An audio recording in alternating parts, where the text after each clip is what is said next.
चलिए, नमस्कार दोस्तों, मैं ओम सिंह भाटी। आज की एक महत्वपूर्ण क्लास जिसमें सुबह ही मेरे को कमेंट मिला था, 2-3 साथियों के मैसेज आए थे कि सर आज की जो क्लास है आपकी, शाम को जो क्लास होगी उसके अंदर हमें एक इम्पोर्टेंट टॉपिक, जहां से एटॉमिक स्ट्रक्चर का ये टॉपिक है और जिसको कहते हैं क्वांटम संख्या, जिसको क्या कहते हैं, क्वांटम संख्या कहते हैं। और क्वांटम संख्याओं से आरपीएससी क्या करती है, एक आपका क्वेश्चन 100% क्वेश्चन क्वांटम संख्याओं से आपका पूछा जाता है। इसलिए मेरे को ये टॉपिक बहुत अच्छा टॉपिक लगता है, क्योंकि यहाँ से आरपीएससी हर बार सवाल पूछती भी है और बहुत इजी चैप्टर है ये एक इजी टॉपिक है जहां से क्वेश्चन आएगा और आएगा। तो फिर अगर आप इस वीडियो को देख लेते हो तो क्वेश्चन क्या होगा, गलत नहीं होगा। और यहां से 100% एक क्वेश्चन क्या होगा, छपेगा। कितना क्वेश्चन, एक क्वेश्चन छपेगा। और 100% एक क्वेश्चन कहां से छपेगा, इस चैप्टर से, इस टॉपिक से छपेगा। और छपेगा कहां से, इजी सिलेक्शन के जो पेपर है वहां से क्वेश्चन आपको दिए हुए हैं, वहां से एक क्वेश्चन क्वांटम नंबर से देखने को मिल जाएगा। तो क्वांटम नंबर, अब यहां अगर अपन बात करें कि जो क्वांटम संख्याओं के जो प्रकार होते हैं, सबसे पहले प्रकार के बारे में बात करेंगे, क्योंकि एग्जाम के अंदर यही क्वेश्चन पूछा जाता है। बेसिक वगैरह जो चीजें हैं वो आपने समझ रखी होगी कि क्वांटम संख्या क्या होती है, वहां से क्वेश्चन नहीं आता है। ये प्रकार कितने होते हैं, ये 4 प्रकार होते हैं। क्वांटम संख्याओं के कितने प्रकार होते हैं, 4 प्रकार होते हैं। आपने देखा होगा कि एक मुख्य क्वांटम संख्या जिसको n से प्रदर्शित करते हैं, एक द्विगंशी क्वांटम संख्या जिसको l से प्रदर्शित किया जाता है, और तीसरी चुंबकीय क्वांटम संख्या जिसको m से प्रदर्शित किया जाता है, और चौथी जकरण क्वांटम संख्या जिसको s से प्रदर्शित किया जाता है। ये चारों क्वांटम संख्याएं, ये चारों क्वांटम संख्याएं कक्षक के अंदर, कोष के अंदर, उपकोष के अंदर इलेक्ट्रॉन की स्थिति, ऊर्जा स्तर, अभिविन्यास, ये सारी चीजें दर्शाती हैं। तो सबसे पहले अपन मुख्य क्वांटम संख्या पढ़ेंगे, फिर इसके बारे में, फिर इसके बारे में, फिर इसके बारे में। इन चारों के बारे में पढ़ने के बाद में जो प्रीवियस ईयर क्वेश्चन हो या फिर इजी सिलेक्शन की जो टेस्ट सीरीज थे उसके क्वेश्चन है, उनका सॉल्यूशन करने की कोशिश करेंगे। आपका टॉपिक क्लियर, यानी एक क्वेश्चन आएगा तो फिर यहां से आपको मिल जाएगा। तो सबसे पहले अगर अपन बात करते हैं किसके बारे में, ये जो क्वांटम संख्याएं आपको दी हुई है ना, ये जो क्वांटम संख्या आपको दी हुई है, सामने दिख रही होगी, एक बहुत बढ़िया शानदार शॉर्ट के अंदर, है ना। आगे जो कोर्स आपको मिलेगा बहुत बहुत शॉर्ट, बिल्कुल शॉर्ट, और एग्जाम में छपने वाले मैटर जो होगा वो कोर्स मिलेगा। और यहां अगर अपन बात करते हैं, किसके बारे में, कि क्वांटम संख्या, टोटल जो आपकी क्वांटम संख्याएं होती हैं, वो टोटल क्वांटम संख्या कितनी होती है, टोटल 4 होती है। वो मैंने अभी आपको बता दिया कि टोटल क्वांटम संख्याओं की संख्या कितनी होती है, 4 होती है। एक पहली आती है मुख्य क्वांटम संख्या, जिसको प्रिंसिपल क्वांटम नंबर भी कहते हैं। और इसको कैसे प्रदर्शित किया जाता है, इसको n से प्रदर्शित किया जाता है, इसको n से दर्शाया जाता है। मुख्य क्वांटम संख्या को n से दर्शाया जाता है, ये यहाँ पर चीज लिखी है। फिर ये क्या करती है, जो मुख्य क्वांटम संख्या होती है वो कक्षक के आकार को दर्शाती है। क्या करेगी, कक्षक के आकार को दर्शाती है। और मुख्य क्वांटम संख्या मुख्य कोष को भी दर्शाती है। क्या करती है, मुख्य कोष को भी दर्शाती है, जिसको अपन सेल कहते हैं, सेल मतलब जिसको अपन एन कहते हैं। और ये क्वांटम संख्या होती है वो ऊर्जा के स्तर को भी दर्शाती है, तो आप याद रखना कि जो आपकी मुख्य क्वांटम संख्या जिसको एन कहते हैं, वो मुख्य क्वांटम संख्या इन चीजों को दर्शाती है। आपके सामने किन चीजों को दर्शाएगी, आकार को दर्शाएगी। कौन से आकार, किसके आकार को, कक्षकों के आकार को दर्शाती है, मुख्य कोष एन को दर्शाती है। और ऊर्जा के स्तर मतलब ऊर्जा का जो स्तर होता है उसको भी दर्शाती है। तो ये आपकी चीजें कौन सी हो जाएगी, मुख्य क्वांटम संख्या के बारे में हो जाती है ना। ये कक्षक के आकार, मुख्य कोष सेल, जिसको कोष मतलब सेल कहते हैं, और ऊर्जा के स्तर का क्या करवाती है, ज्ञान करवाती है। ये चीजें आप ध्यान रखना। फिर यहां से क्या पूछा जाता है, आपके यहां से जो क्वेश्चन आएगा, यहां से अगर अपन क्वेश्चन की बात करते हैं कि यहां से जो क्वेश्चन पूछा जाता है वो किस प्रकार से पूछा जाता है, वो क्वेश्चन इस प्रकार से पूछा जाता है। वो क्वेश्चन पूछा जाता है, जैसे आपको पूछा जाएगा कि nवें कोष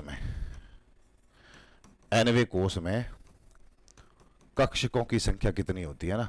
nवें कोष में कक्षकों की संख्या आपको पूछी जाएगी कि nवें कोष के अंदर टोटल कक्षकों की संख्या कितनी होती है। तो वहां आपको क्या करना है, आपको n का स्क्वायर बताओगे आप। अगर n मतलब जो कोष है ना, यानी जो कोश है, कौन सा कोश पूछे, उस कोश के अंदर अगर कक्षकों की संख्या निकाल दी है तो उस कोश का क्या कर देना, स्क्वायर कर देना, आपके क्या निकल जाएगी, आपके कक्षकों की संख्या निकल जाती है। जैसे मैं अगर यहां पर पूछूं कि दूसरे कोश में, सेकंड जो कोश है, दूसरे कोश में, कौन से कोश में, दूसरे कोश में कक्षकों की संख्या, कक्षकों की संख्या कितनी होती है दूसरे कोश में। अगर मैं कक्षकों की बात करूं तो यहां पर n का मान क्या होगा, 2 होगा, तो 2 का स्क्वायर कर दो, 2 का स्क्वायर कितना होता है, 4 होता है। क्या वाकई में दूसरे कोश के अंदर कक्षकों की संख्या क्या होती है, 4 होती है या नहीं। देखो, एक कक्षक होगा 2s और एक कक्षक कौन सा होगा, 2p होगा। अब यहां पर कितने कक्षक होंगे, 4 कक्षक होंगे। ये 2s कोश के अंदर कितने कक्षक होते हैं, एक होता है ना। इसके अंदर कितने होते हैं, ये एक ही होता है, ये एक ही होता है, याद ध्यान रखना। अब 2p के अंदर अगर आप देखते हो, 2p के अंदर थोड़ा सा इसको इधर कर लेता हूं, 2p के अंदर अगर आप देखते हो तो p के अंदर कितने हो गए, p के अंदर 3 होते हैं, है ना। ये p के अंदर 3 हो जाएंगे, ये एक, ये px, ये py और ये pz। तो ये टोटल कितने हो गए, 3 और ये एक, टोटल कितने हो गए, 4 हो गए। किसके अंदर, दूसरे कोश में कक्षकों की संख्या कितनी होती है, 4 होती है। अब अगर आपको पूछ लिया जाए कि तीसरे कोश में कितनी हो गया ना, कि तीसरे कोश में कक्षकों की संख्या, देखो कक्षकों की संख्या और इलेक्ट्रॉन की संख्या दोनों पूछा जाएगा। तीसरे कोश में मैं इलेक्ट्रॉन की संख्या भी आपको बताऊंगा, कक्षकों की संख्या, तीसरे कोश में कक्षकों की संख्या कितनी होगी। अब n का मान कितना होगा, उसका स्क्वायर कर दो, n का मान कितना होगा, 3 होगा, या n का मान कितना होगा, 3 होगा, और 3 का स्क्वायर कितना होता है, 9 होता है। 3 का स्क्वायर कितना होता है, 9 होता है। क्या वाकई में तीसरे कोश के अंदर कक्षकों की संख्या कितनी होती है, 9 होती है। नहीं, देखो, एक होता है 3s, एक होता है 3p और एक होता है 3d। 3s के अंदर कितने कक्षक, एक कक्षक जो s होता है। p के अंदर कितने कक्षक, 3 होते हैं p के अंदर, और d के अंदर कितने, 5 कक्षक होते हैं, 1 2 3 4 और 5। ये कितना, 1, ये कितने, 3, ये कितने, 5, 5 और 3 8 और 1 9। टोटल तीसरे कोश में कक्षकों की संख्या कितनी हो जाएगी, तीसरे कोश में कक्षकों की संख्या कितनी हो जाती है, आपकी 9 हो जाती है। फिर आपको पूछ लिया कि चौथे कोश में, जैसे चतुर्थ कोश के अंदर कक्षकों की अगर आपको निकालनी है ना, चतुर्थ कोश के अंदर तो n का मान कितना, 4, तो यहाँ पर 4 का स्क्वायर कर दो, 4 का स्क्वायर कितना होता है, 16 होता है। क्या वास्तव में चौथे, मतलब जो चौथा कोश होता है उसमें कक्षकों की संख्या 16 होती है, नहीं होती है। आप निकाल दो, 4s 4p 4f 4d और 4f, ये 4 कक्षक होते हैं। ये चौथा कोश है, ये चौथे कोश के अंदर ये 4 होते हैं, 4 उपकोश होते हैं, 4 कोश होते हैं। इसके अंदर एक, p के कितने, 3, d के कितने, 5 और f के कितने, 7, 7 5 12 और 3 15 और 1 16। टोटल कितने हो गए, यहाँ पर आपके 16 कक्षक हो जाते हैं। किसके अंदर, चौथे कोश के अंदर टोटल कक्षकों की संख्या कितनी हो जाती है, 16 हो जाती है। तो ये बिल्कुल इजी सा चैप्टर है, बिजी सा टॉपिक है, ये आपको समझ में आ गया, पहला दूसरा तीसरा चौथा। अब देखो, अब बात आती है कि ये तो nवें कोश में कक्षकों की संख्या पूछ ली। अगर आपको पूछा जाए कि nवें कोश में, अगर आपको पूछा जाए कि nवें कोश में इलेक्ट्रॉन की संख्या निकालनी हो, किसकी निकालनी हो, इलेक्ट्रॉन की संख्या निकालनी हो, तो आप फॉर्मूला लगा देना 2n स्क्वायर। क्या लगाओगे, 2n स्क्वायर। अगर फॉर्मूला लगा देते हो तो फिर आपके क्या निकल जाएगी, इलेक्ट्रॉन की संख्या निकल जाती है। देखिए कि आप अगर जैसे nवें कोश मैं बात करूं कि दूसरे कोश के अंदर आपको अगर इलेक्ट्रॉन की संख्या निकालनी है ना, दूसरे कोश के अंदर अगर आपको इलेक्ट्रॉन की संख्या निकालनी है तो क्या करोगे, दूसरे कोश के अंदर 2 गुणा 2 का स्क्वायर, कितना हुआ, 2 का स्क्वायर कितना होता है, 4 होता है ना। 2 का स्क्वायर कितना होता है, 2 का स्क्वायर 4 होता है, तो 2 गुणा 4 बराबर कितने हो जाएंगे। क्या इसके अंदर इलेक्ट्रॉन की संख्या, दूसरे कोश में इलेक्ट्रॉन की संख्या 8 होती है या नहीं, देखो तो यहाँ पर s के अंदर कितने इलेक्ट्रॉन, 2 इलेक्ट्रॉन, कितने इलेक्ट्रॉन, 2 इलेक्ट्रॉन। p के अंदर 2, इसके अंदर 2, इसके अंदर 2, इसके अंदर, p के अंदर टोटल कितने इलेक्ट्रॉन, 6 इलेक्ट्रॉन। इस दूसरे कोश के अंदर टोटल इलेक्ट्रॉन की संख्या कितनी हो जाएगी, 6 और 2 कितनी हो जाती है, 8 हो जाती है। तो ये 8 हो जाएगी। आगे देखो, आगे अपन ने यहाँ पर क्या लिखा है कि तीसरे कोश में, यहाँ तीसरा कोश दिया है ना, या कक्षकों की संख्या ना करके मैं इलेक्ट्रॉन की संख्या कर रहा हूँ ना, इलेक्ट्रॉन की संख्या कितनी हो जाएगी, तीसरा कोश है तो 2 गुणा 3 का स्क्वायर, 2 गुणा 3 का स्क्वायर कितना हुआ, 2 गुणा 3 का स्क्वायर 9 होता है, तो 2 गुणा 9 कितना हो जाएगा, 18 हो जाते हैं। तो तीसरे कोष में टोटल इलेक्ट्रॉन की संख्या कितनी होती है, तीसरे कोष में टोटल इलेक्ट्रॉन की संख्या कितनी होती है, 18 होती है। तो आप देखिए तीसरा कोष ये 18 होनी चाहिए, कैसे होगी, पी के अंदर कितने इलेक्ट्रॉन, 6 इलेक्ट्रॉन, एस के अंदर कितने इलेक्ट्रॉन, 2 इलेक्ट्रॉन, और डी के अंदर कितने इलेक्ट्रॉन, डी के अंदर कितने इलेक्ट्रॉन, 10 इलेक्ट्रॉन, 10 और 6 16, और 16 और 2 कितने, 18 होते हैं। तो आपके ये 18 इलेक्ट्रॉन हो गए कौन से कोष के अंदर, तीसरे कोष के अंदर। अगर आप चौथे कोष की बात करते हो, चौथे कोष के अंदर अगर आप बात करते हो, चौथे कोष के अंदर किसकी संख्या, आप इलेक्ट्रॉन की संख्या निकालना चाहो, चौथे कोष के अंदर अगर आप इलेक्ट्रॉन की संख्या निकालना चाहते हो तो आपको क्या करना पड़ेगा, 2 गुणा 4 का स्क्वायर करना पड़ेगा।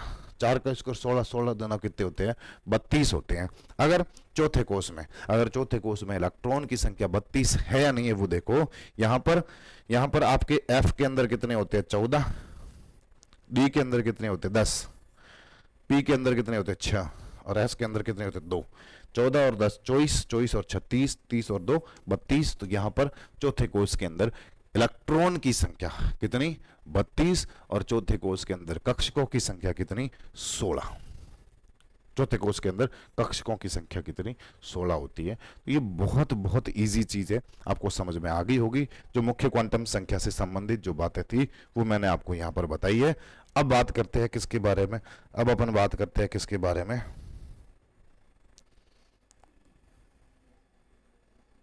अब बात करते, देखो इसको मैं थोड़ा सा यहां से हटा रहा हूं। अब देखिए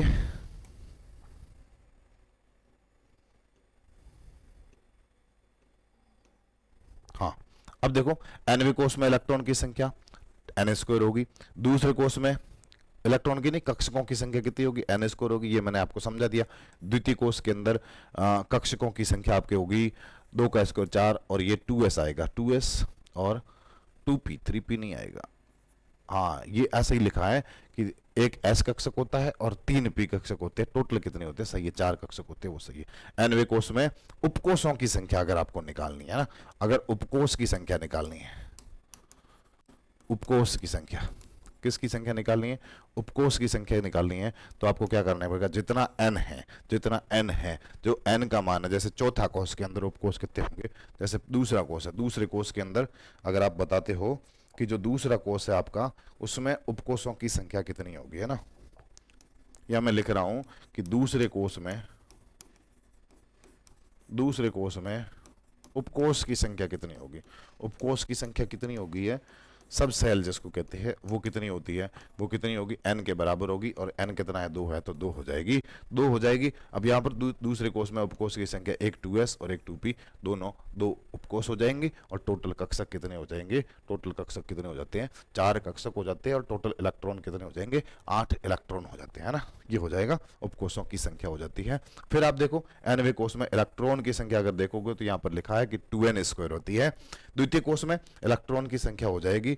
अब देखो यहां पर ये चीजें होगी, मैंने आपको समझा दी है।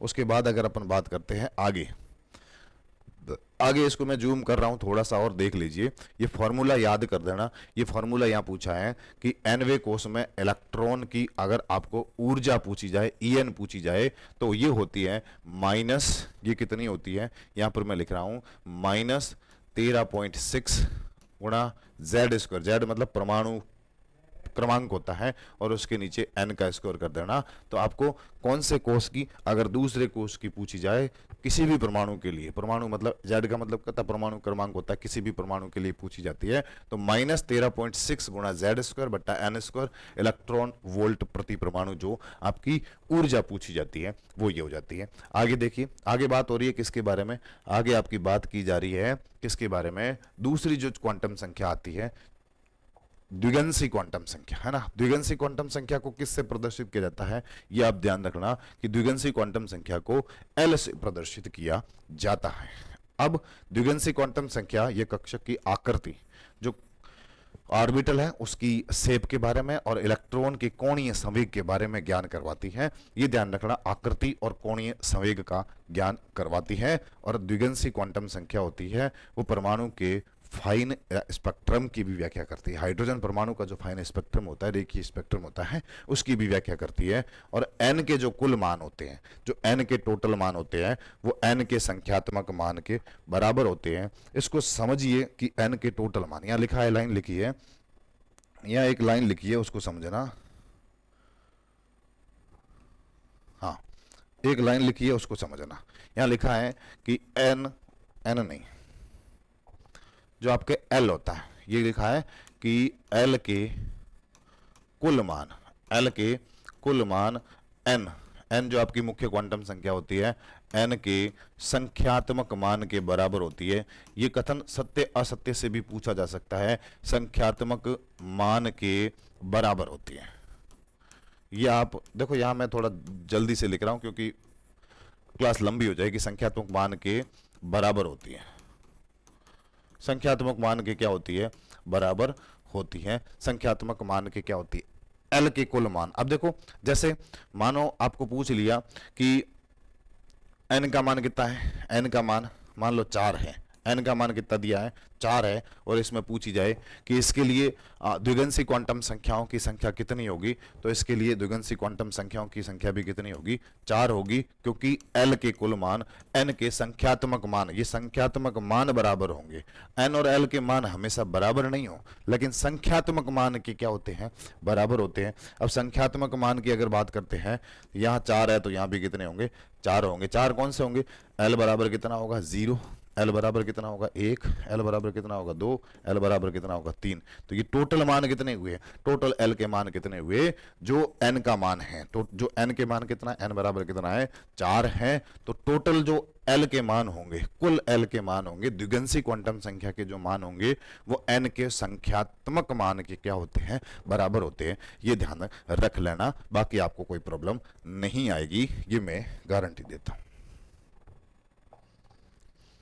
है ना। ये लिखा है कि यहां पर थोड़ा सा पेन को चेंज कर देते हैं ना, हाँ, n के l के कुल मान n के संख्यात्मक मान के बराबर होते हैं। उदाहरण के लिए अगर आप देखा जाए कि n बराबर 3 है, जैसे यहां लिखा है n बराबर 3 है, मैंने आपको n बराबर 4 से समझा दिया। अगर आपको समझना है कि n बराबर 3 से हमें समझा दो, तो आपको n बराबर 3 से भी समझा देता हूं। देखिए, n बराबर मान लो कितना है, n बराबर कितना है, n बराबर आपका 3 है। n बराबर 3 है तो l के मान क्या होंगे, l का मान 0 होगा, 1 होगा और 2 होगा। कितने मान आए, टोटल मान कितने आए, 3 आए। l के टोटल 3 मान, वो n के संख्यात्मक मान के क्या होते हैं, n के संख्यात्मक मान के क्या होते हैं, बराबर होते हैं। ये आप ध्यान रख लेना, इसके अलावा कुछ इसके अंदर है ही नहीं, ठीक है। आगे देखो, ये आपको मैंने समझा दिया है। यहाँ एक और बता देता हूँ, लाइन लिखी हुई, अच्छी लाइन लिखी हुई है, उसको भी अपन पढ़ के देख लेते क्या लिखा हुआ है। चलो देखते हैं कि n बराबर 3 के लिए l के मान 3 होंगे, 0, 1 और 2। ये मैंने अभी आपको बता दिया। मुख्य क्वांटम संख्या n और द्विगुणित क्वांटम संख्या l के मान, संख्यात्मक मान समान नहीं हो सकते। जैसे n का मान 4 है तो l का मान 4 कभी नहीं हो सकता है, l का मान कभी 4 नहीं हो सकता है, l का मान कभी 4 नहीं हो सकता है। l के मान क्या होंगे, अगर n का मान कितना है, 4 है, तो l बराबर कितना होगा, 0 होगा, 1 भी हो सकता है, 2 भी हो सकता है और 3 हो सकता है। इसके संख्यात्मक मान के बराबर इसके कुल मान हो सकते हैं, इसके कुल मान हो सकते हैं। लेकिन n का मान अगर 4 है तो l बराबर 4 कभी नहीं हो सकता। यही तो बात हो रही है कि n बराबर 4 है तो l भी कभी 4 नहीं हो सकता। l का मान 0 हो सकता है, 1 हो सकता है, 2 हो सकता है, 3 हो सकता है, लेकिन l का मान 4 कभी नहीं आएगा। किसके लिए, n बराबर 4 के लिए l का मान कभी भी 4 नहीं आएगा। इसको आप ध्यान रख लेना। आगे बात करते हैं ना, ये चीज तो आपकी क्लियर हो गई होगी। ये सारी चीजें क्लियर होने के बाद में अगर आप आगे बात करते हैं तो जो अगला पेज आता है, वो अगला पेज बहुत बहुत शानदार पेज है, इसको आप समझना। अगर ये पेज समझ लिया तो आपको क्या करना पड़ेगा, तो आपका एक भी क्वेश्चन गलत नहीं होगा, एक भी क्वेश्चन गलत नहीं होगा। कैसे, देखिए इसको समझना। बहुत बढ़िया, बहुत बढ़िया, बहुत शानदार पेज आपके सामने है। इसमें मैं थोड़ा सा इसका कलर भी चेंज कर दूं ताकि आपको अच्छे से क्लियर हो सके। देखिए इधर अगर बात करते हैं किसके बारे में, यहां लिखा है कि l के मानों के लिए यहाँ लिखा है एल के मानों के लिए उपकोष निम्न होते हैं, मतलब एल के लिए जो, अब एल जो होता है वो उपकोष को दर्शाता है। तो फिर यहाँ देखो, अगर एल का मान कितना है, अगर एल का मान 0 है, अगर एल का मान 0 है तो कौन सा कक्षक होगा, तो यहाँ पर जो उपकोष होगा, जो ये उपकोष आपका जो होता है ना उपकोष, वो उपकोष कौन सा होगा, एस उपकोष होगा। अगर एल का मान 0 है, अगर एल का मान 0 है तो उपकोष कौन सा होगा, एस उपकोष होगा। और इसके अंदर इलेक्ट्रॉन की संख्या अगर आपको अभी निकालनी है कि इसके अंदर इलेक्ट्रॉन की संख्या कितनी होगी, इलेक्ट्रॉन की संख्या कितनी होगी, तो इसके अंदर इलेक्ट्रॉन की संख्या कितनी होती है, 2 ही होती है। एस कक्षक के अंदर, एस उपकोष के अंदर इलेक्ट्रॉन की संख्या कितनी होती है, 2 होती है। अगर एल का मान कितना है, अगर आपके एल का मान 1 है तो कौन सा उपकोष होगा, पी उपकोष होता है। और पी उपकोष कौन सा उपकोष होगा, पी उपकोष होगा। और इसके अंदर कक्षक कितने होते हैं, 3 कक्षक होते हैं, पी एक्स होता है, पी वाई होता है और पी जेड होता है। 2 इलेक्ट्रॉन इसमें, 2 इलेक्ट्रॉन इसमें, 2 इलेक्ट्रॉन इसमें, टोटल पी उपकोष के अंदर इलेक्ट्रॉन की संख्या कितनी होती है, 6 होती है ना। यहाँ लिखा है देखो, यहाँ अगर आप गौर से देखोगे तो यहाँ पर आपकी चीज लिखी हुई है, क्लियर लिखी हुई है कि L बराबर अगर 0 है तो संगत उपकोष कौन सा होगा, ये होगा। और इसकी S कक्षक की जो S उपकोष की जो आकृति होती है, जो शेप होती है, वो गोलाकार होती है। और इसके अंदर अधिकतम इलेक्ट्रॉन की संख्या कितनी होती है, अधिकतम इलेक्ट्रॉन की संख्या कितनी होती है, 2 होती है अधिकतम इलेक्ट्रॉन की संख्या। अगर L का मान 1 है, या मैंने बताया कि अगर L का मान 1 है तो कौन सा उपकोष होगा, P उपकोष होगा, ये P उपकोष होगा। और इसका आकार कैसा होता है, इसका आकार डंबलाकार होता है। और इसके अंदर टोटल कक्षकों की संख्या कितनी होती है, टोटल कक्षकों की संख्या कितनी होती है, 3 कक्षक होते हैं ना, पी की 3 कक्षक होते हैं, पी एक्स होता है, पी वाई होता है और पी जेड होता है। टोटल इलेक्ट्रॉन की संख्या कितनी हो जाएगी, 6 हो जाएगी। अगर एल का मान 2 है तो डी और द्विडंबलाकार इसकी शेप हो जाती है। टोटल इलेक्ट्रॉन की संख्या कितनी, 10 होती है। टोटल कक्षक कितने होते हैं, 5 हो जाएंगे ना। एल बराबर 3 है तो एस एफ ऑफ कोर्स जटिल आकृति होती है, 14 हो जाएंगे। और एल बराबर 4 है तो अगला जी उपकोष आ जाता है, और भी जटिल शेप बनती है वहां से, यहां से, और आगे कुछ नहीं बनता है। चलो देखिए, कोषों में निम्न उपकोष भी होते हैं। कोषों के अंदर क्या पाए जाते हैं, उपकोष भी होते हैं। अगर एन मतलब कोष, ये उपकोष, और ये उपकोषों का प्रदर्शन, उपकोषों को कैसे दर्शाया जाता है वो है, अगर एन का मान 1 है, अगर एन का मान 1 है, अगर एन बराबर क्या है, 1 है, अगर एन का मान क्या है, 1 है, तो उपकोष बताने के लिए आपको एल के मान बताने पड़ेंगे। एल का मान क्या होगा, 0 भी होगा और 1 भी होगा। टोटल उपकोषों की संख्या कितनी आ जाएगी, देखो यहां पर एन 1 है, एन बराबर 1 है तो एल का मान 0 है ना। उपकोषों का देखो ये बड़ा, एन का मान 1 है तो टोटल उपकोष कितने होंगे, ये बड़ा 1 ही होगा, है ना। तो इसके एल का मान भी क्या हो जाएगा, ये 0 हो गया और 1 उपकोष हो गया, जिसमें कक्षक जो उपकोष होगा कौन सा, 1s होगा। और इसके अंदर फिर इलेक्ट्रॉन की संख्या निकाल दो, कितने इलेक्ट्रॉन आएंगे, 2 इलेक्ट्रॉन आ जाएंगे। अगर n का मान 2 है, ये 1 नहीं आएगा ना, ये 1 नहीं आएगा, 0 ही आएगा।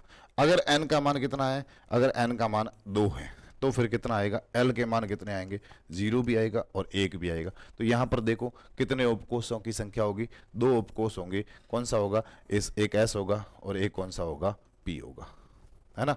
2P कौन सा, ये 1s होगा और ये 2P होगा, नहीं ये 2s होगा और ये 2P होगा। तो ये 2s, 1s तो ऊपर आ गया ना, n का मान 1 है तो आ गया, ये 2s होगा, 2P होगा। इसके अंदर 2D नहीं आता है, किसके अंदर 2D नहीं आता है, n बराबर 2 के लिए 2D नहीं आएगा, क्योंकि 2 ही उपकोष होते हैं, 2s और 2P। अगर n का मान कितना है, 3 है, 3 है तो l के मान कितने होंगे, 0 होगा, 1 होगा और 2 होगा, है ना। 0 होगा, 1 होगा और 2 होगा। ये s, ये P और ये कितने होंगे, D होंगे। तो ये s कितना, अब 3 है ना, तो ये 3s, ये कौन सा होगा, 3P और ये कौन सा होगा, 3D।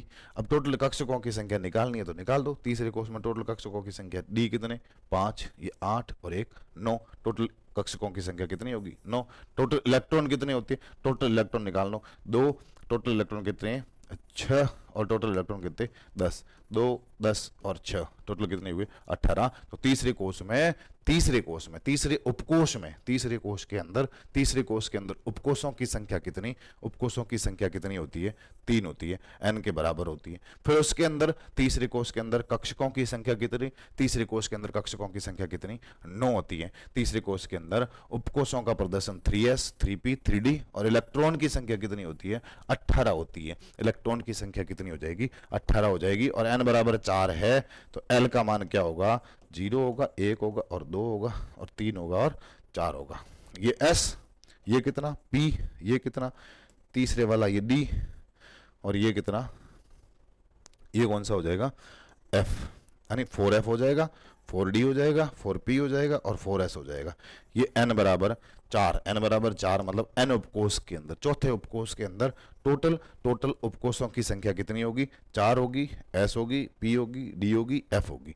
फिर इसके अंदर टोटल इलेक्ट्रॉनों की संख्या अगर आप निकालना चाहो, कक्षकों की संख्या आप निकाल सकते हो। कक्षकों की संख्या कितनी हो जाएगी, 7, ये 7 और 4 कितनी हो जाएगी, 7 और 5 12, 12 7 और 5 12, 12 और 3 15 और 1 16।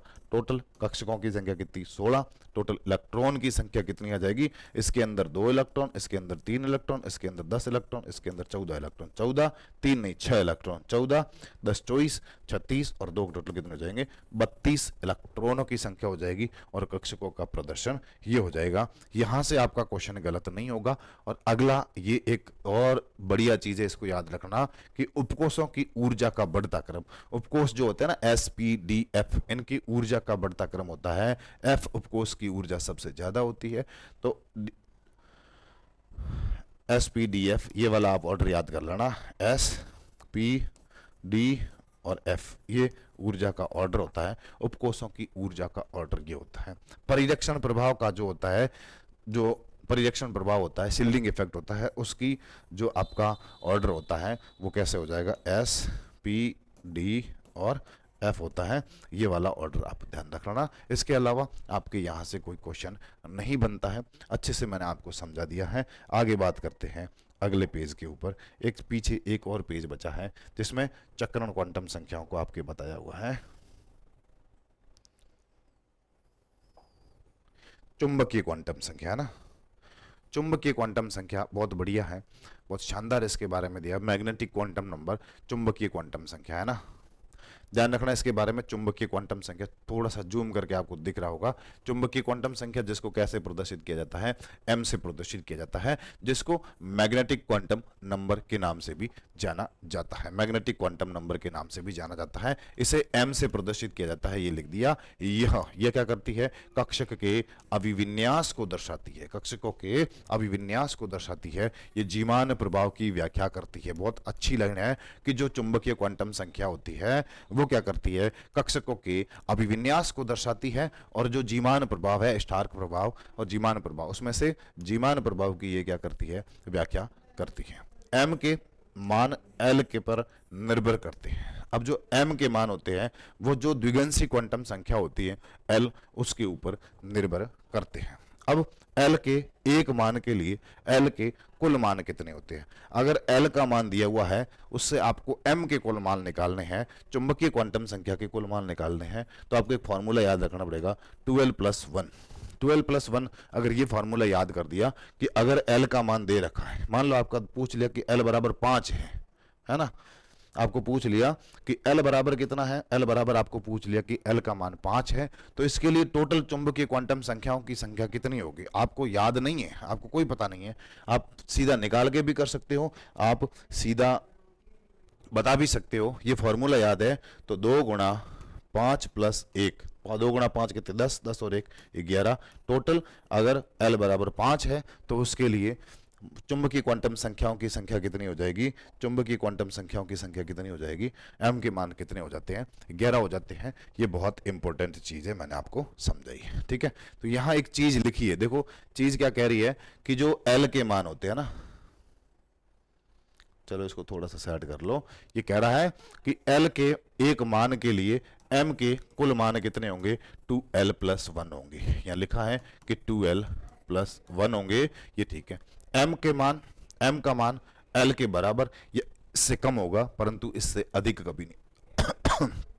जो आपके एल के मान होते हैं ना, एम के मान होंगे या तो क्या होंगे, एल के बराबर होंगे या इससे क्या होंगे, कम होंगे, लेकिन उस एल से कभी, परंतु इससे अधिक कभी नहीं हो सकता। ये कह रहा है कि m के जो टोटल मान होते हैं ना, m का मान l के बराबर हो सकता है, l के बराबर हो सकता है और m से कम हो सकता है, l से कम हो सकता है, लेकिन उससे अधिक कभी नहीं हो सकता, परंतु इससे अधिक कभी नहीं हो सकता है। तो यहां पर अगर आप देखते हो एक टेबल के अंदर देखो उपकोष दिया हुआ, कौन सा, s उपकोष। अब s बराबर, एस किस कब आएगा, जब द्विगंसी क्वांटम संख्या जिसका मान एल होता है, एल का मान 0 होगा, है एल का मान क्या होगा, 0 होगा, तभी वो आएगा। अगर एल बराबर 0 है, मतलब अगर एस, एल का मान क्या है आपके, 0 है, अगर एल का मान 0 है तो एम का मान भी क्या आएगा, 0 ही आएगा। और एम का मान 0, एल का मान 0, तो आपके कक्षकों की संख्या कितनी होगी, एक कक्षक बनेगा। कौन सा कक्षक बनेगा, एस कक्षक बनेगा। उस कक्षक के अंदर इलेक्ट्रॉन की संख्या कितनी होती है, इलेक्ट्रॉन की संख्या कितनी होती है। अगर आपको इलेक्ट्रॉन की संख्या भी पूछ ली जाती है तो 2 गुणा 2l + 1 भी कर सकते हो, तो यहां आपको इलेक्ट्रॉन की संख्या भी निकल सकती है। अगर p का मान कितना है, अगर मान लो उपकोष कौन सा p है, अब p है तो l का मान क्या आएगा, 1 आएगा, ये l का मान 1 आएगा। अब इसके लिए चुंबकीय क्वांटम संख्याओं की संख्या कितनी होती है, -l से लेकर +l तक आती है, वो आपके चुंबकीय क्वांटम संख्याओं की मान आते हैं। तो -1 से लेकर +1 तक होगी, टोटल कितनी हो जाएगी, 3 हो जाएगी, मतलब टोटल 3 हो जाएगी। कक्षकों की संख्या कितनी होगी, 3 होगी, और इसके अंदर इलेक्ट्रॉन कितने हो जाएंगे, 6 हो जाएंगे। अगर डी है, उपकोष डी है, तो एल बराबर 2, द्विगंसी क्वांटम संख्या 2 हो जाएगी। -2 से लेकर +2 तक इसका मान होता है। ये आगे सवाल आएगा तो आपको मैं समझा दूंगा। टोटल कक्षकों की संख्या कितनी, इलेक्ट्रॉन की संख्या 10 हो जाएगी। अगर f बराबर 3 है, मतलब f उपकोष है ना, f उपकोष है, तो फिर आपके यहाँ क्या हो जाएगी, जो f उपकोष है तो l का मान कितना आएगा, 3 आएगा, है ना, 3 आएगा, तो फिर -3 से लेकर +3 तक चलेगा। 7 कक्षकों की संख्या, इलेक्ट्रॉन कितने, 14 हो जाएंगे। इसके अलावा आप और देखिए चीजें, ये कह रहा है कि समान ऊर्जा के कक्षकों को डीजेनरेट कक्षक कहते हैं। परमाणु कक्षक कौन से, dx² y² में xy तल में इलेक्ट्रॉन पाए जाने की संभावना 0 होती है ना। परमाणु कक्षक dx² y² में xy तल में इलेक्ट्रॉनों के पाए जाने की संभावना क्या होती है, 0 होती है। कोष संख्या n और परमाणु कक्षकों की संख्या m में निम्न संबंध होता है। क्या होता है कि m की कुल मानों की संख्या, अगर चुंबकीय क्वांटम संख्या को आपको निकालनी है तो उसका स्क्वायर कर दो तो निकल जाएगी। n बराबर 4 के लिए कुल चुंबकीय क्वांटम संख्याओं की संख्या कितनी होती है, 16 होती है। अगर आपको m का मान निकालना है तो क्या कर दो, n का स्क्वायर कर दो। जो आपकी चुंबकीय क्वांटम संख्या है, जो आपकी मुख्य क्वांटम संख्या है, उसका स्क्वायर कर दो, आपके किसके मान निकल जाएंगे, m के मान निकल जाते हैं ना। ये सारी चीजें समझाने के बाद में अपन अगर आते हैं आपके पहले क्वेश्चन की तरफ आते हैं। जो पहला क्वेश्चन है वो बहुत शानदार क्वेश्चन है और ये आपका अपने टेस्ट का क्वेश्चन है। आपको जूम करके दिख रहा होगा, आपके सामने क्वेश्चन है कि क्वांटम संख्याओं के निम्नलिखित समुच्चयों में कौन सा संभव नहीं है। जब भी क्वेश्चन पेपर को पढ़ो, आप जब भी पेपर को पढ़ो तब क्वेश्चन कह रहा है कि है या नहीं है, गलत है या सही है, इन कथनों को जरूर पढ़े और पढ़ने के बाद में क्वेश्चन को अटेंड करें, फिर देखो कि कौन सा समुच्चय संभव नहीं है। अगर n बराबर 2 दिया है, अगर आपको n बराबर 2 दिया है तो l का मान क्या हो सकता है, 0 हो जाएगा और 1 हो जाएगा। तो यहां पर l का मान 1 दिया है, ये हो सकता है। m का मान कितना होगा, m का मान कितना होगा, m के मान 0 भी होगा, -1 से लेकर, है ना, l का मान 2 दिया है तो -2 से लेकर +2 तक हो सकते हैं ना। तो यहां पर -1 है तो +1 दिया है और ms का मान ये संभव है। अगर n का मान 3 है, n का मान 3 है, n का मान 3 है, n बराबर कितना है, 3 है, तो l बराबर कितना होगा, 0 होगा, 1 होगा और 2 होगा। तो यहां पर n बराबर 3 है तो l का मान 0 दिया है, l का मान 0 हो सकता है। m का मान भी 0 दिया है, l बराबर 0 है तो m बराबर भी कितना होगा, 0 होगा। m बराबर कितना होगा, 0 होगा। l 0 है तो m का मान भी क्या होगा, 0 होगा। ये भी सही है और s का मान ये भी सही है। तीसरा देखो, अगर n बराबर 3 है, अगर n बराबर 3 है, n बराबर 3 है तो l के मान 0, 1 और 2 हो जाएगा। फिर m का मान, l का मान यहाँ 0 दे रखा है तो m का मान भी क्या आएगा, यहाँ पर 0 आना चाहिए, 0 नहीं है, इसका मतलब ये आपकी क्या हो जाती है, गलत हो जाती है।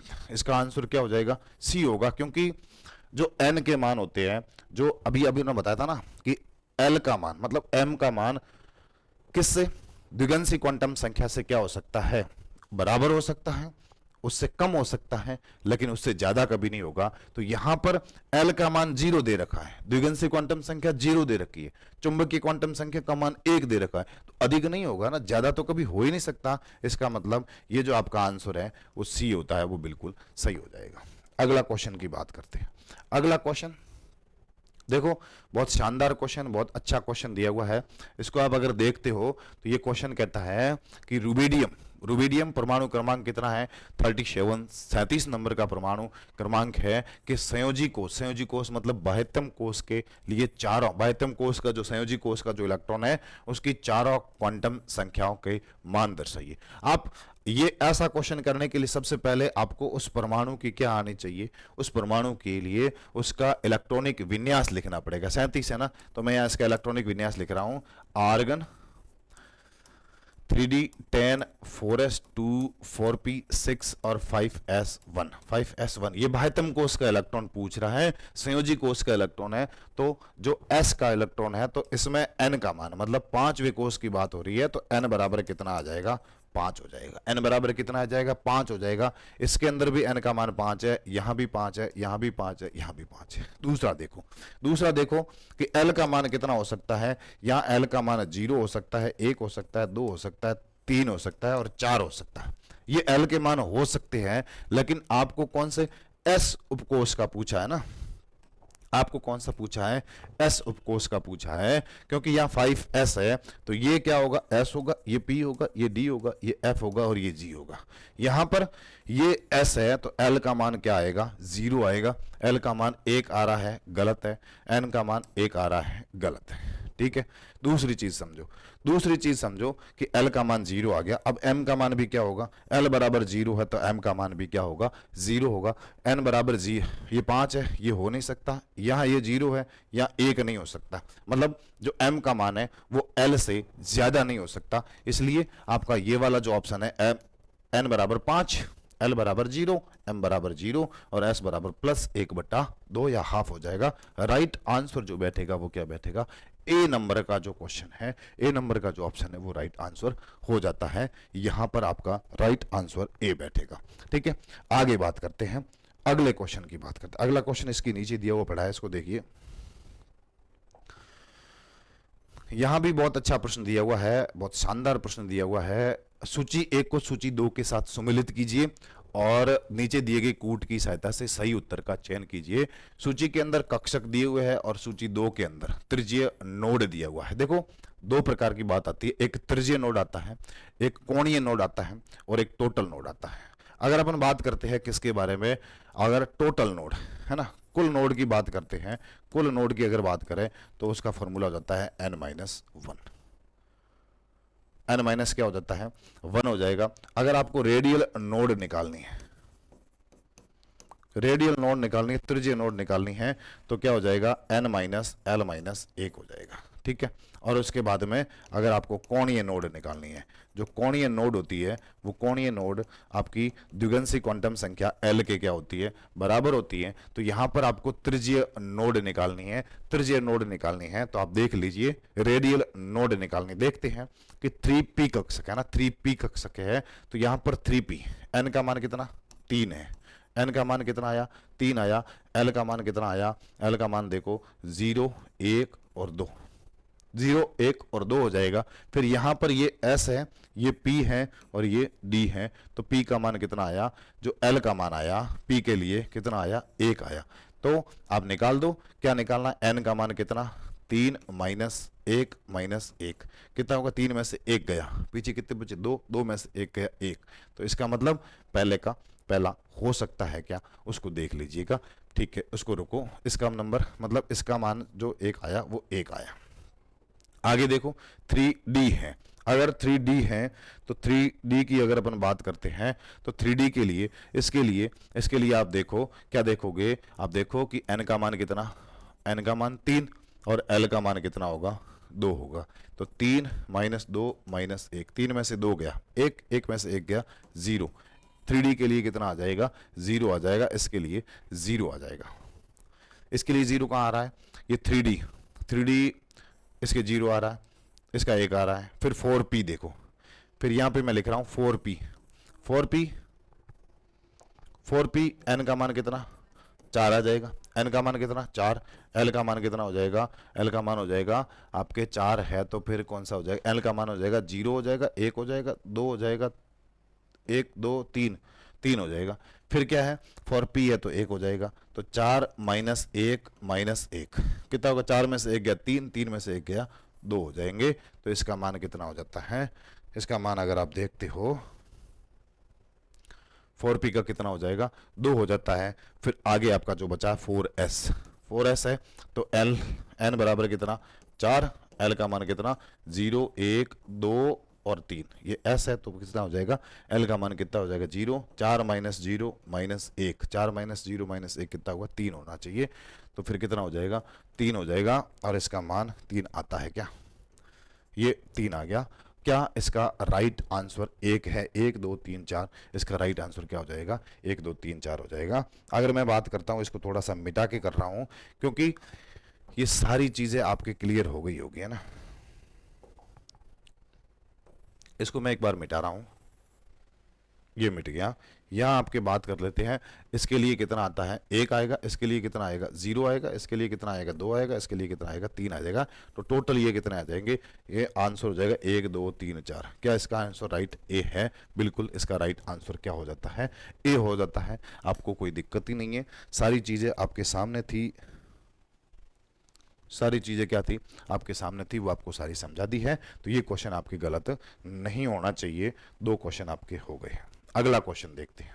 अगला क्वेश्चन ये एक सिंपल क्वेश्चन है जो अभी अपन ने पहले जो है,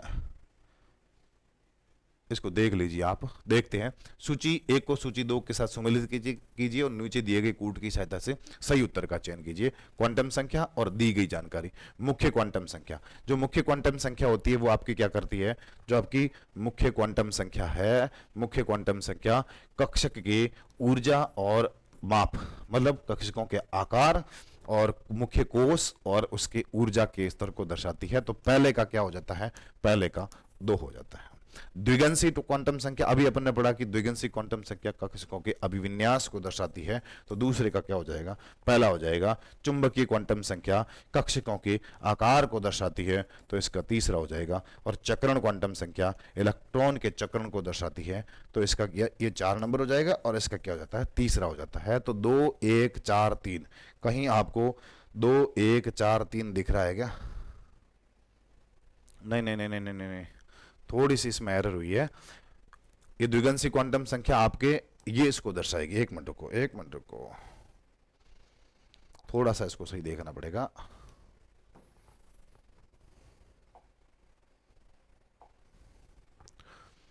एक मिनट एक मिनट एक मिनट, वापस सेट कर लेते फिर अपन देखते हैं। देखो इसको वापस देखते हैं क्या कह रहा है। दिख रहा होगा कि जो मुख्य क्वांटम संख्या है वो क्या करेगी, कक्षकों के ऊर्जा को दर्शाएगी। तो इसका जो आपके है वो क्या राइट हो जाएगा, पहले का पहला हो जाएगा ना, पहले का दूसरा हो जाएगा।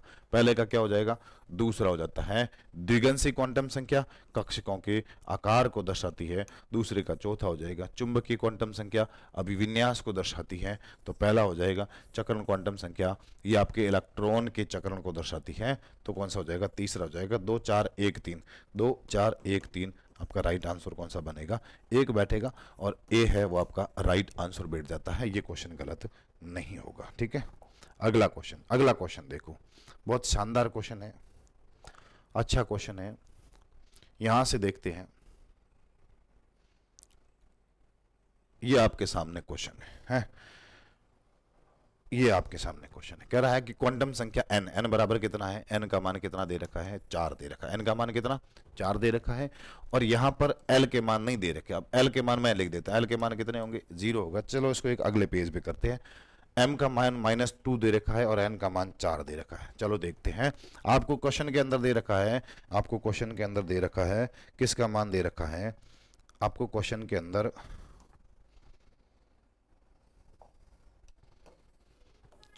चलो देखो, आपको क्वेश्चन के अंदर n का मान दे रखा है 4 और आपको क्वेश्चन के अंदर m का मान दे रखा है -2। ये देखना है। फिर आपको निकालना क्या है, फिर आपको निकालना है कि वाले उपकोष की संख्या निकालनी है, टोटल उपकोष कितने होंगे वो निकालने हैं। चलो देखो, या मैं देखता हूं कि अगर n बराबर कितना है, 4 है, तो l के मान मेरे को आने चाहिए 0, 1, 2 और क्या होते हैं, 3 होता है। अगर l का मान 0 है, अगर l का मान 0 है तो आप देखोगे m का मान भी कितना होगा, m का मान भी कितना होगा, 0 होगा, ये फिक्स है। अगर l का मान कितना है, 1 है, तो m के मान कितने होंगे, -1 होगा, 0 होगा, और उसके साथ में क्या होगा, प्लस का 1 होगा। अगर l का मान कितना है, 2 है, तो कितना होगा, m का मान कितना होगा, माइनस का 1 होगा, उसके बाद माइनस के 2 होगा, नहीं नहीं नहीं ऐसा नहीं, रुकिए, माइनस का 2 होगा, माइनस का 1 होगा, 0 होगा, प्लस का 1 होगा और प्लस का 2 होगा। अगर l का मान 3 है तो फिर m के मान कितने होंगे, माइनस का 3 होगा, माइनस का 2 होगा, माइनस का 1 होगा, 0 होगा, 1 होगा, प्लस के 2 होंगे और प्लस के 3 होंगे। फिर आप m के मान दे रखे हैं, आपको l के मान नहीं दे रखे हैं। अगर मैं आपके सामने इसको थोड़ा सा जूम करके दिखाऊं तो आप देखना क्या दे रखा है कि n बराबर 4 दे रखा है, m का मान -2 दे रखा है। अब n बराबर 4 के लिए कितने उपकोषों के अंदर, m क्या होता है, ये कितने उपकोषों के अंदर, l उपकोष है ना, तो फिर कितने के अंदर कितने उपकोष, उपकोष की संख्या ही तो निकालनी है, या क्या निकालनी है आपको, उपकोषों की संख्या बतानी है। तो टोटल कितने उपकोष होंगे जहां पर m का मान -2 आ रहा है, एक m का मान यहां पर -2 नहीं आ रहा है, यहां पर -2 नहीं आ रहा है। अगर l बराबर 2 है, अगर l बराबर 3 है, तो यहां पर -2 आ रहा है, यहां पर -2 आ रहा है, तो फिर आपके कौन से का उपकोष हुए, एक l उपकोष हो गया जिसमें l का मान 2 है और l का मान 3 है, l का मान 3 है, इसमें -2 आएगा, इसमें भी -2 आएगा। टोटल कितने उपकोष हुए, 2 उपकोष हुए, जिसके लिए n का मान क्या है, 4 है, और इनके लिए l का मान, n का मान 4 है और l का मान कितना, 2 और 3 होना चाहिए, और कितना होना चाहिए, m का मान -2 हो जाएगा। ऐसा क्वेश्चन आपके गलत नहीं होगा और ये क्वेश्चन आपके सामने था। ठीक है, तो इसका जो राइट आंसर जो बैठेगा वो कितना बैठेगा, डी बैठेगा। इसका राइट आंसर क्या बैठ जाएगा, डी हो जाएगा। ठीक है, डी नंबर का जो ऑप्शन है वो इसका राइट हो जाएगा। आगे बात करते हैं, अगला क्वेश्चन ये थोड़ा अलग आ गया है, क्वांटम या एटॉमिक स्ट्रक्चर का नहीं है। आगे बात करते हैं, पोटेशियम की बात करते हैं। देखो इधर, अगर अपन बात करते हैं पोटेशियम की, बात करते हैं,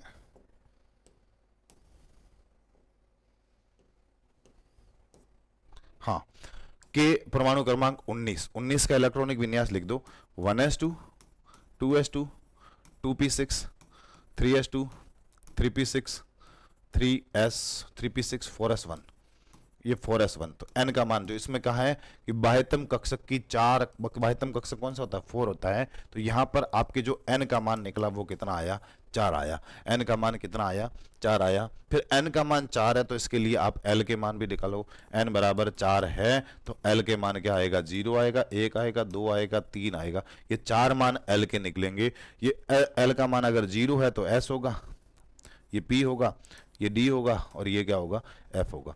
ये क्या होगा, f होगा। थोड़ा सा इसको इधर कर लेते हैं, ये इसको इधर कर लिया, दिख रहा होगा आपको। फिर देखो, अब आपको यहाँ देखो बाह्यतम कोष, बाह्यतम कोष कौन सा होता है, 4s होता है। अगर s आया तो l का मान कितना होगा, l का मान कितना होगा, 0 होगा। अगर l का मान 0 है तो m का मान भी क्या होगा, तो m का मान भी क्या होगा, 0 होगा। अगर ये चीजें आपको कहीं दिख रही हो तो देख लो, n बराबर कितना होगा, 2 तो कभी हो ही नहीं सकता, 3 कभी हो नहीं सकता। l का मान कितना है, 4 दे रखा है, 4 दे रखा है। एल का मान 0, एल का मान 2 नहीं हो सकता, एम का मान भी 0, एस का मान +1/2। राइट आंसर जो आपका बैठेगा, जो राइट आंसर बैठेगा, इस तरह से यार सॉल्यूशन करवाओ ना, आप तब मजा आए। आप क्या करते हो, टिक लगा देते हो, ये टिक लगाया, ये टिक लगा, ये टिक लगा, ये थोड़ा ही होता है। इस तरह से आप जरा बताओ कि इसका आंसर ये क्यों हुआ, तब तो होता है वीडियो सॉल्यूशन। बिना एक्सप्लेन किए सीधा टिक लगा रहे, इसका राइट आंसर ये हुआ, पेज सामने हो, बात अलग होती है ना। ये आपके क्वेश्चन हो गया। अगले क्वेश्चन की बात करते हैं, बहुत बढ़िया है। और ये वाला क्वेश्चन मैंने आपको पहले बता भी दिया है कि अगर आपको क्या निकालनी है, अगर आपको क्या निकालनी है, l बराबर 5 के लिए टोटल कक्षकों की संख्या निकालनी है, l बराबर 5 के लिए अगर टोटल कक्षकों की संख्या निकालनी है तो फिर कैसे हो जाएगा। अगर कक्षकों की चुंबकीय क्वांटम संख्या, अब मतलब निकालना क्या है आपको, l बराबर 5 के लिए टोटल कक्षकों की संख्या निकालनी है, तो फिर कैसे कर सकते हो, l का मान दिया है तो आप निकाल सकते हो इस फॉर्मूले से 12 + 1, 12 + 1 करके देख लो। l कितना मान दिया, 5 दिया है, तो 2 × 5 10 + 1 कितनी हो गई, 11 हो गई। अब यहां देखो 11 होती है, ये तो राइट आंसर 11 पड़ी है। आपको कैसे पता कि 11 होती है या नहीं होती है। l बराबर 5 के लिए आप क्या निकाल दो, m के मान निकाल दो। l बराबर 5 है, फिर आप l के मान निकालो, -5 से लेकर +5 तक जाएंगे, उसको काउंट कर लेना, तो फिर आपके क्या मिल जाते हैं, टोटल कक्षकों की संख्या कितनी मिल जाती है, 11 मिल जाती है। आगे बात करते हैं अगला क्वेश्चन। फिर है n बराबर 4 के लिए टोटल चुंबकीय क्वांटम संख्याओं, n बराबर 4 होने पर किसी इलेक्ट्रॉन की चुंबकीय क्वांटम संख्याओं का मान कितना होगा। देखो इसको, n बराबर कितना है, 4 है, n का मान कितना है, n बराबर कितना है, 4 है। अब n बराबर 4 के लिए टोटल चुंबकीय क्वांटम संख्याओं के मान निकालने हैं, मतलब m के मान निकालने हैं। तो सबसे पहले आप क्या करो, इसके लिए n बराबर दिया है 4 दिए, n बराबर कितने दिए हैं, 4 दिए हैं, तो फिर इसमें आप l का मान निकालो। l का मान हो जाएगा 0, 1, 2 और 3, ये 4 मान होंगे। फिर आप m के मान निकाल दो। अगर l बराबर क्या है, इसको देखो, अगर l बराबर क्या है, 0 है, तो m के मान क्या होंगे, वो भी क्या होंगे, 0 होंगे।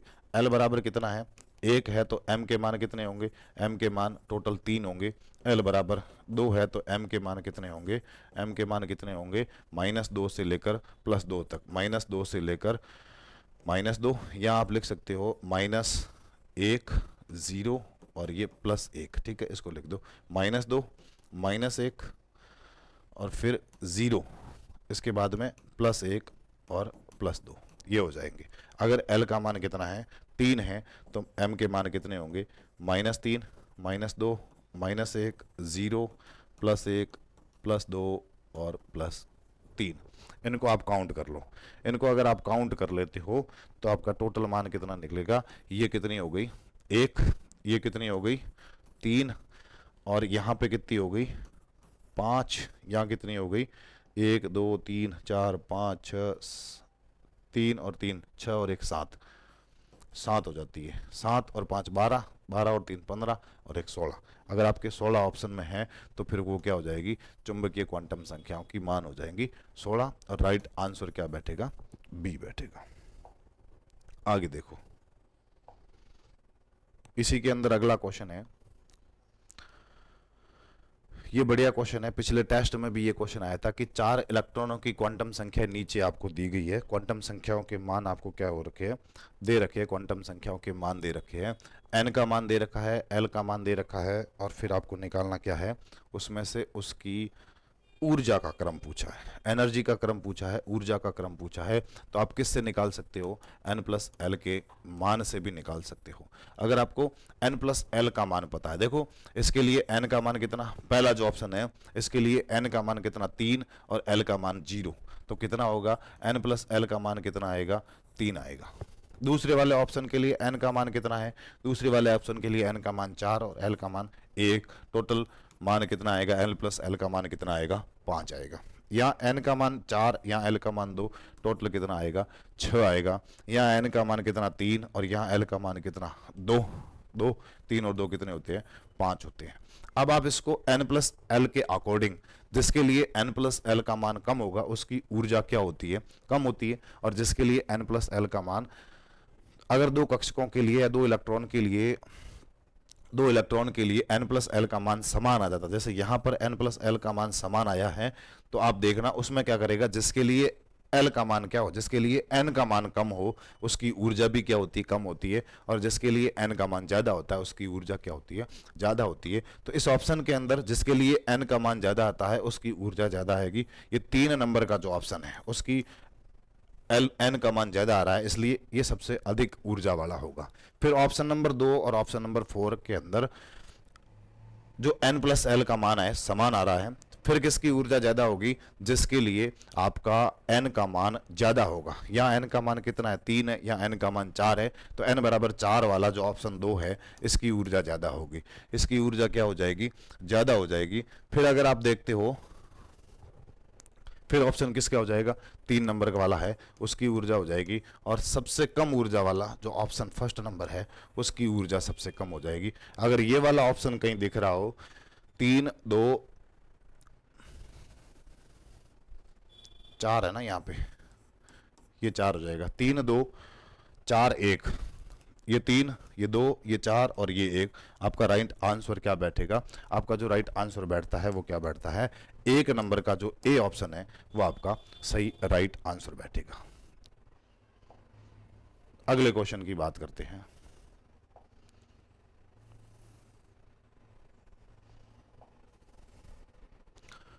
अगले क्वेश्चन के ऊपर बात करते हैं। अगला क्वेश्चन क्या कह रहा है, देखिए इधर दिया हुआ है, निम्नलिखित क्वांटम संख्या युक्त कक्षक का सही निरूपण है। कौन सा कक्षक का सही निरूपण है वो देखना है। अगर आपको सही से नहीं दिख रहा होगा तो इसको थोड़ा सा इधर कर लेता हूं, अब सही सेट है। अब देखो, निम्नलिखित क्वांटम संख्या युक्त कक्षक का सही निरूपण है, इसमें आपको दिया है n का मान कितना दिया है, 3 दिया है। आप इसके लिए l का मान निकालो, l का मान 0 1 और 2, ये 3 मान होंगे। n बराबर 3 के लिए l के ये 3 मान संभव है। इस 0 है, अगर l का मान 0 है तो s उपकोष, अगर l का मान 1 है तो p उपकोष, अगर l का मान 2 है तो d उपकोष हो जाएगा। यहां पर आपको l का मान क्या दिया है, 2 दिया है, तो इसका मतलब आपका कक्षक जो कोष होगा वो कौन सा होगा, यहाँ कक्षक युक्त है ना, कक्षक पूछा है तो कौन सा होगा, डी कक्षक होगा। और कौन सा होगा, देखो यहाँ पर n बराबर कितना दिया है, n बराबर 3 दिया है, और यहाँ d होगा, तो फिर आप देखो +1 भी हो सकता है। यहाँ 2 है तो फिर -2 से लेकर +2 तक जाएगा, -2 से लेकर +2 तक जाएगा, तो यहाँ पर +1 भी दिया है। तो यहाँ पर देखो n बराबर, अगर l का मान 2 दिया है तो फिर आपका 2 3 d यहाँ पड़ा है। इसके लिए l का मान कितना आएगा, 0 आएगा, इसके लिए l का मान 1 आएगा, और इसके लिए l का मान भी कितना आएगा, 1 आएगा। लेकिन यहाँ पर आपके क्वेश्चन के अंदर l का मान कितना दे रखा है, 2 रेखा का है। राइट आंसर आपका कौन सा हो जाएगा, ए नंबर का जो ऑप्शन है वो आपका राइट हो जाता है। आगे देखो, कक्षकों का समूह जिनके लिए n प्लस एल का मान क्या है, समान है। n प्लस एल का मान समान निकालना है, बिल्कुल आप कर सकते हो। देखो अगर 3d है, 3d है तो 3 प्लस d है, तो फिर l का मान कितना होगा, 2 होगा। इसके लिए l का मान कितना आया, 5 आया। अगर 3p है तो 3 प्लस 1 टोटल कितना आया, 4 आया। ये ऑप्शन n प्लस एल का मान समान है ही नहीं। यहाँ देखो 3d है तो कितना आ जाएगा, 5। यहाँ 3d का मैंने कितना लिखा है, 5 लिखा है। 4p है तो 4 प्लस 1 कितना हुआ, 5 हो जाएगा। 5s है तो 5 प्लस 0 कितना हो जाएगा, 5 हो जाता है। इसका भी 5, इसका भी 5 और इसका भी 5। ये राइट आंसर कौन सा बैठेगा, 3d 4p और 5s। इन तीनों के लिए n प्लस जो l होता है उसका मान क्या आता है, समान आता है। इसको देख लो, 3 प्लस 1 कितना आया, 4, 3 प्लस 2 कितना आया, 5, ये समान नहीं है। इसको देखो 4 प्लस 0, 4 प्लस 0 कितना हुआ, 4, 3 प्लस 2 कितना हुआ, 5, ये भी समान नहीं हुआ। तो राइट आंसर कौन सा बैठ जाएगा, बी नंबर का जो ऑप्शन है वो इस क्वेश्चन का क्या बैठेगा, राइट आंसर बैठता है। आगे एक क्वेश्चन और, 3 क्वेश्चन दिए हैं, इन तीनों क्वेश्चन में से एक एक क्वेश्चन को करेंगे। ये क्वेश्चन कह रहा है कि परमाणविक कक्षकों की ऊर्जा का सही बढ़ता क्रम होगा। ये भी कहां से निकलेगा, ये भी आपका कहां से निकलेगा, ये अभी आपका n+l के नियम से भी आप कर सकते हो, n+l के नियम से भी इसको आप कर सकते हो, n+l के नियम से भी आप इसको कर सकते हो।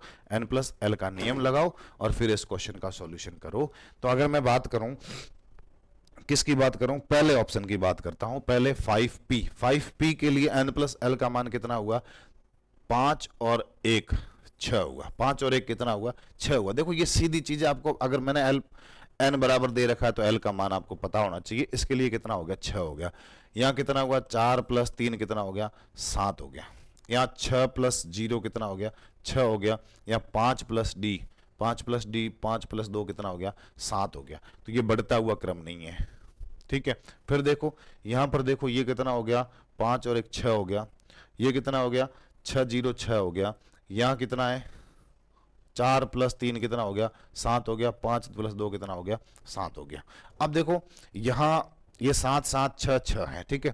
यहां कितना है, 7 6 7 6, ये तो नहीं हो सकता।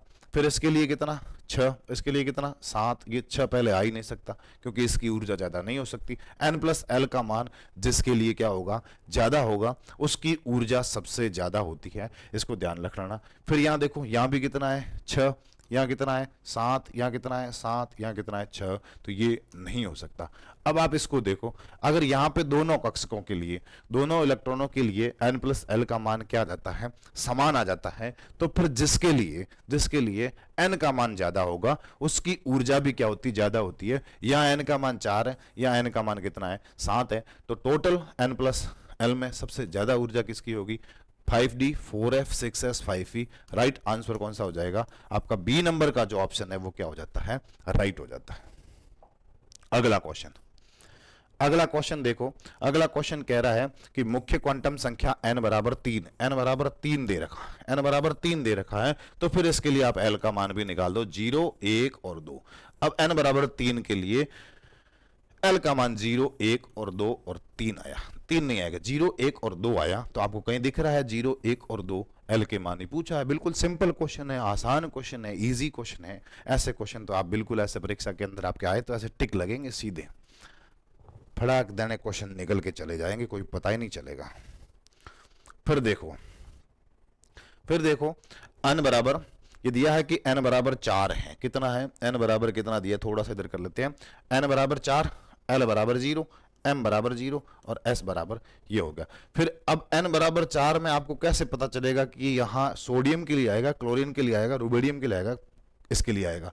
यहाँ कौन सा सेट निम्नलिखित में से किस परमाणु में सबसे कमजोरतम बंधित तथा इलेक्ट्रॉन की मूल अवस्था को दर्शाता है ना, सबसे कमजोर बंध होगा, सबसे कमजोर बंध कहाँ दर्शाता है। देखिए सीधा आपने को ये कमजोर बंध वगैरह कुछ देखना ही नहीं है। अगर n का मान 4 आ गया तो फिर आपको देखना है कि उसका आंसर भी हो जाएगा, ये होता है 1s2 2s2 2p6 3s1।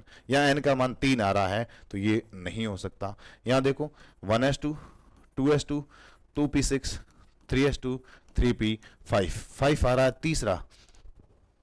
तीसरा आ रहा है ना, तीसरा आ रहा है, इसका मतलब ये भी नहीं हो सकता। यहाँ ऑर्गन क्रोमियम आता है 24 3d5 4s1, ये आ गया है ना। n का मान क्या दिया है, n का मान, इसका इलेक्ट्रॉनिक विन्यास लिख दो, इसका लिख दो। ये कितना होता है, ये क्रिप्टॉन होता है, क्रिप्टॉन 36 होता है, रुबिडियम 37 होता है और 5s1 होता है। यहाँ भी 5 आता है।